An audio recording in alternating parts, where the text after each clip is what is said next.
On a dreary morning in Washington, D.C., layers of donated clothes keep them warm. All they have resides at their feet or in their arms. Finding shelter and food defines their day. Dawood Proctor knows this struggle all too well. I mean, I see people come past and laugh at the homeless and you know, might look down on them, but if you really look at it, a lot of people ain't number one step away from being this way. Franklin Square is one of many places in the nation's capital inhabited by those without a home. And it sits just 2 blocks from 2 very different houses. To the west, the White House. To the east, Mayor Kebab House.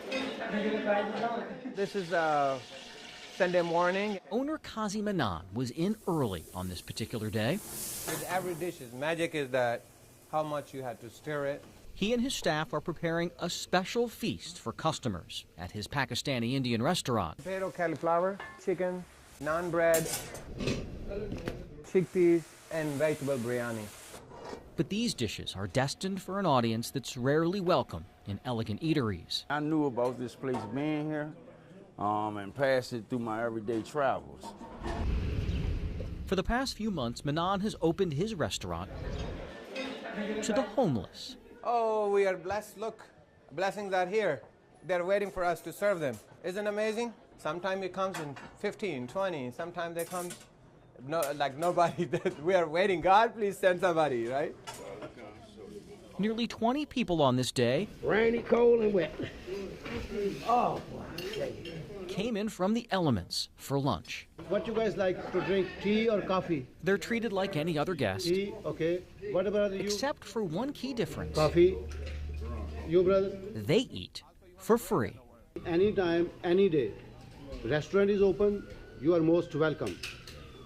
You are most welcome. You are our guest, just like other people.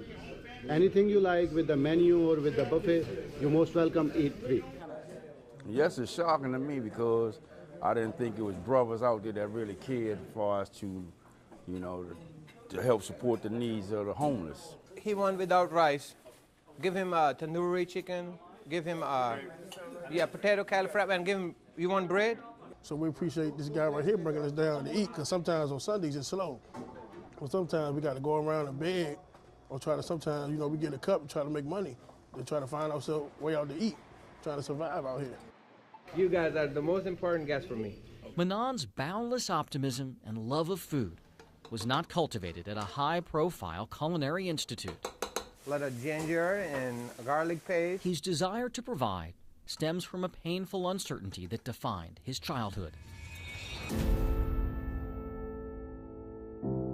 Kazi Manan grew up on a farm in a small village in Pakistan. He had 9 siblings. We didn't have any electricity. We didn't have any running water.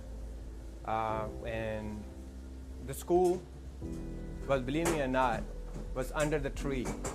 My elementary school, we didn't have a building. I studied under the tree. When the rains, really hard rain start, teachers say go home because there is no building. To support his family, he went to work at 12 selling ice. The best school was 4 miles away, so that's how far he walked to get a formal education. In 1996, at the age of 25, Manan says his visa was miraculously approved, so he borrowed money from a cousin for a plane ticket to America. He started as a cashier, earning $3 an hour at this gas station in one of the district's toughest neighborhoods. When I arrive in America, I have $3, just $3. And I started my life basically with nothing. Hard work would alter the arc of his life. He says he worked double shifts, then multiple jobs. He saved up enough money to buy 1 limousine. The idea that a kid who came from nothing could one day drive the rich and powerful around in luxury inspired him even more. 1 limo turned into a fleet of vehicles. His business flourished enough that some 20 years later, he opened his own restaurant. That's called American dream. You know this is the only country where you say American dream, not in any other country. Wow. So yeah, he kind of understands. That's a good thing. Now that makes sense now? Yeah, it makes sense now. That make a lot of sense.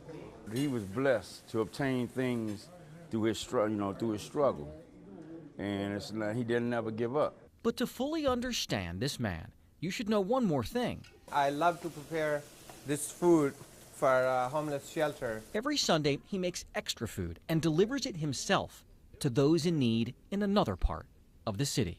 Come and try. Manon connected a few months ago on social media with volunteers who now spend their Sundays dishing out hot meals to the homeless. And they make you feel that you are valued. For shelter regular Ron Verker, having hope on the Lord's Day means everything to him. It's huge. It's huge to know that I'm just this nothing, I'm nobody, but God thinks I'm somebody. Yes, thank you, yes. Kazi Manon says a skeptic recently told him that if he gives his food away, he'll surely go out of business in no time. Manon believes the more he gives away, the more God will bless him. I think this is all from God, and because of my mission is from God. He will always carry with him what his mother told him about holding tightly to his faith in the face of despair. She said, if you share even when you don't have, God will take you from darkness to light. That's the whole answer to life. You know, being blessed by God. And God will help you, and I know He will. You know, you got to make the first step. He ain't gonna do everything for you. Jay Korf. In my heart, it feels a blessing. It's a blessing from God. ABC 7 News.